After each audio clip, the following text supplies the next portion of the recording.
नाजरीन, मैं हूं बिस्मिल्लाह आफ्ताब आलम और आप देख रहे हैं उर्दू हिंदी नॉलेज चैनल। देखिए, उत्तर प्रदेश जो टीजीटी का एग्ज़ाम हुआ है, इस टीजीटी के जितने भी सब्जेक्ट थे उन सभी की आंसर की आ गई है और मात्र आपके पास 120 घंटे बचे हैं। इसी टाइम में आप चैलेंज कर सकते हैं। चैलेंज करने का तरीका बहुत आसान दिया और बहुत अच्छा दिया है। ये काम बहुत अच्छा आयोग ने किया है, प्रशंसनीय है। और दूसरी बात इन्होंने बहुत अच्छी की है कि फ़ीस कोई आपसे नहीं ली जा रही है कि अगर कोई क्वेश्चन का आप चैलेंज करते हैं। ये तो काम दो बहुत अच्छे आयोग ने किए हैं।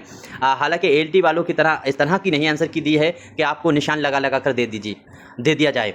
इन्होंने आंसर की ऐसे दी है कि जो बच्चे ने एग्जाम दिया है वही बच्चा खुद अपना रोल नंबर डाल करके देख सकता है। आइए बात करेंगे चैलेंज कैसे करना है, किन क्वेश्चन पे चैलेंज करना है और क्या क्या इंपॉर्टेंट चीज़ें हैं, और इन सभी चीज़ों पर जो क्वेश्चन डिलीट किए गए हैं उन पर भी हम लोग बात कर लेंगे। फटाफट बात करते हैं। देखिए, सरकारीरिजल्ट.com पर आइए, डायरेक्ट आप सर्च कीजिए, गूगल पर जाकर के क्रोम ब्राउजर पर सर्च कीजिए सरकारीरिजल्ट.com, और जैसे ही इसको आप खोलेंगे उसके बाद में आपको किस पे ओके करना है, वो आप जब ऊपर बढ़ाएंगे तो आपको आंसर की वाला ऑप्शन नीचे दिखेगा, उस पर ओके कर देना है। उसके बाद में आपको ये आपका सामने खुल करके आएगा, इस तरह से एडवर्टाइज आएगा। इसको चाहे हटा सकते हैं, नहीं तो आपको ये दिख रहा है डाउनलोड आंसर की, तो इस पर जो है वो आप क्लिक कर सकते हैं। ये आपको क्लिक हेयर लिखा है, इस पर क्लिक कीजिएगा।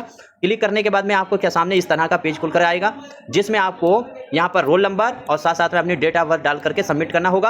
और जैसे ही सबमिट करेंगे तो आपका कुछ इस तरह से पेज खुल करके आएगा। स्क्रीन पर देखिए ऐसा पेज आएगा और इस तरह आपका पेपर खुल जाएगा। पेपर में इस तरह आप देख सकते हैं कि 132 घंटे आपके पास बचे हुए हैं चैलेंज करने के लिए। आप देखिए, बहुत आसान, बहुत अच्छा तरीका इन्होंने दिया है।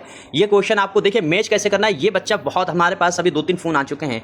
देखिए, आप अपना पेपर अपने हाथ में रखिए, जो पेपर आपको मिला है उस पेपर को पहले अपने हाथ में रखिए, और उस पेपर में क्या है, जैसे इसमें आंसर की आँख खुलेगी, यहाँ क्वेश्चन नंबर 1 दिख रहा है। ये क्वेश्चन आप देखिएगा कि उर्दू की ज़बान का लफ्ज़ है। तो अगर ये 1 नंबर पर क्वेश्चन है और आप अपने जो पेपर आपको मिला था उसमें आप क्वेश्चन देखेंगे तो ये क्वेश्चन मान लीजिए 80 नंबर पर दिया गया है, तो जो आपके पास पेपर है उसमें ये 80 वाले को काट करके 1 नंबर लिख लीजिए, यानी वो क्वेश्चन 1 नंबर पर है। इसके बाद में दूसरा क्वेश्चन जैसे आपको दिया गया है, ये दूसरा क्वेश्चन है, मान लीजिए ये क्वेश्चन आपके सामने दूसरा दिख रहा है। इस क्वेश्चन में ये वाला सवाल आपको दिया गया है, किस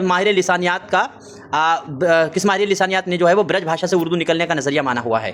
तो ये क्वेश्चन 2 नंबर पर है, तो आप अपने पेपर में ढूंढेंगे तो शायद ये 15 नंबर पर हो, तो उसी 15 के आगे जो है चाहे काटे या ना काटे वक्त, लेकिन 2 नंबर जरूर लिख दीजिएगा।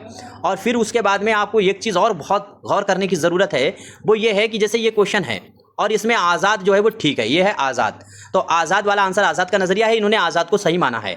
तो हो सकता है आपका जो पेपर है उसमें ये बी वाला आंसर ना सही हो, बल्कि सी पर आज़ाद दिया हो, डी पर आज़ाद दिया हो। आपको बस ये देखना है कि आपने लगाया क्या है। दरअसल आपको सिर्फ ये देखना है कि आपने लगाया क्या है, तो ये चीज़ आपको चेक करना है। मेरा अपना नज़रिया है कि इस तरह से आपको पेपर अगर मिलाएंगे तो बहुत अच्छे से आप देख पाएंगे। तो ये भी ना देखिएगा कि यहाँ पर इन्होंने बी सही माना है लेकिन आपने वहाँ सी लगाया है, लेकिन सी लगाया है, अगर सी तुम्हारे में आज़ाद सी पर लिखा है तो आपका आंसर सही है। ये चीज़ से भी ना आप घबराइएगा। इसके बाद अगर देखिए, अब यही क्वेश्चन मान लीजिए आपको गलत लग रहा है कि ये क्वेश्चन जो है वो गलत है, तो इस पर ऑब्जेक्शन करने का एक बहुत आसान तरीका दिया है कि जैसे ये क्वेश्चन अगर गलत है तो इस क्वेश्चन में आपको करना क्या है कि ये वाला जो ऑप्शन है इस पर क्लिक कीजिए। यहाँ पर आप क्लिक करेंगे तो इन्होंने इस तरह से आपके सामने एक क्वेश्चन खुल करके आएगा और इस क्वेश्चन में आपको दे देंगे कि ये क्वेश्चन जो है वो किस तरह का।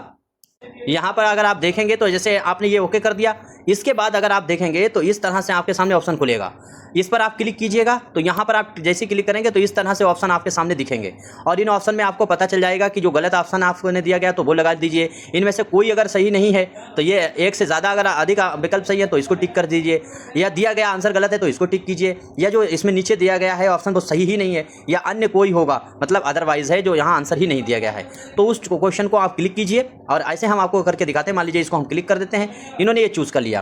फिर यहाँ पर उर्दू में अपनी पूरी उस क्वेश्चन की डिटेल लिख दीजिए कि क्वेश्चन किस तरह से गलत है और सही कैसे होगा।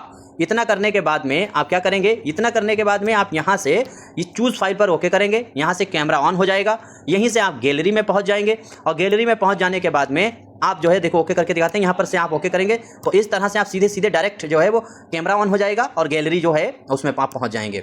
तो गैलरी में पहुँच करके जिस क्वेश्चन को आपका सही लगता है उसका एविडेंस लगा दीजिए, यानी उसका फोटो खींच करके, जैसे नूरुल हसन नकवी में दिया गया है या और किसी में दिया गया है तो उसको फ़ौरन लगा दीजिए। ऐसे ही जिस क्वेश्चन पर आपको डाउट लगता है उस पर कर दीजिए। ये सारे क्वेश्चन आपके सामने हैं, लेकिन एक क्वेश्चन जो इन्होंने दिया है कि एक ही तारीख में पैदा होने वाले के नाम, उसमें जो नाम दे रखे हैं वो दबीर और अनीस को सही माना है, जबकि दबीर और अनीस की पैदाइश में 1 साल का फ़र्क है। नूरुल हसन नकवी चाहे पढ़ के देख लीजिए या एहतशाम को पढ़ के देख लीजिए। तो एहतशाम वाला फोटो खींचिए किताब का, और जहाँ पर दबीर का नाम दिया गया है उसका फोटो खींचिए, और अनीस का नाम दिया गया है उसका भी फोटो खींचिए, और इसी में लगा दीजिए जहाँ पर हमने अभी आपको बताया था। जैसे ये मान लीजिए यहाँ पर दिख रहा है, ऐसे ओके करा, यहाँ से फाइल पर ओके करा और कैमरा ऑन करके उस फोटो को खींच लीजिए साफ अच्छा सा, और उसको सबमिट कर दीजिए। यहाँ पर सबमिट करेंगे जैसे आपका एविडेंस सबमिट हो जाएगा।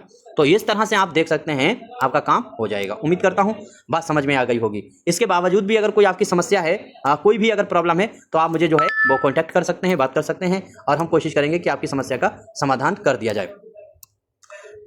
ओके, अब चीज़ें समझ में आ गई होंगी। ठीक है, फिर भी कोई प्रॉब्लम आती है तो आप बात कर सकते हैं। बहरहाल पहली बार आयोग ने ऐसा किया है कि कोई क्वेश्चन इस तरीके का नहीं है कि आप उन पर चैलेंज करें, सिवाय यही अनीस और दबीर वाले को। अच्छा, एक और मसला इसमें है, वो मसला ये है कि 4 क्वेश्चन ऐसे हैं जो शो ही नहीं हो रहे हैं, वो डिलीट कर दिए गए हैं, और जबकि उनमें कोई समस्या नहीं दिख रही थी, उनमें चारों ऑप्शन भी ठीक थे, क्वेश्चन भी सही था, बच्चों ने लगाया भी। तो ऐसी स्थिति में 121 क्वेश्चन का ही मूल्यांकन किया जाएगा, और मेरिट जो बनेगी वो 121 पर ही बनेगी। कितनी कट ऑफ रहेगी, क्या रहेगी, आप सभी लोग कमेंट करके अपने अपने ज़रूर बताएं कि कितने क्वेश्चन सही हुए, अपने ग्रुप में बताएं। जो मैंने वोटिंग कराए थे उस पर वोट डालें, फिर उसके बाद हम इसकी कट ऑफ क्लियर बता पाएंगे कि कितना आपका स्कोर जो है वो सही रहेगा, सेफ जो है वो आप कहाँ तक रह सकते हैं।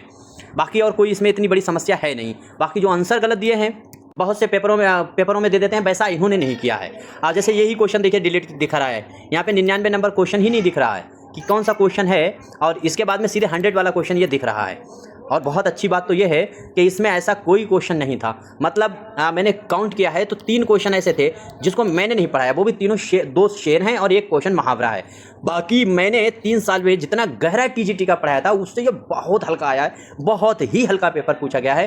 पेपर ऐसा नहीं बनना चाहिए। पेपर हल्का बनने की वजह से जो बच्चे गहरी तैयारी करते हैं, बढ़िया तैयारी करते हैं, उनका नुकसान होता है, क्योंकि हल्का पेपर वो भी सही करके आते हैं जिन्होंने 3 महीना पढ़ा है, और वो भी सही करके आते हैं जिन्होंने 3 साल से पढ़ा है।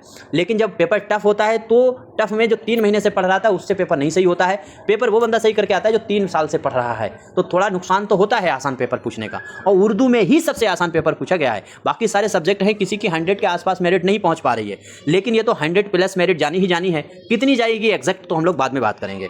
ठीक है, अभी अगर कोई आपका प्रॉब्लम है तो आप फिर बात कर सकते हैं। शुक्रिया।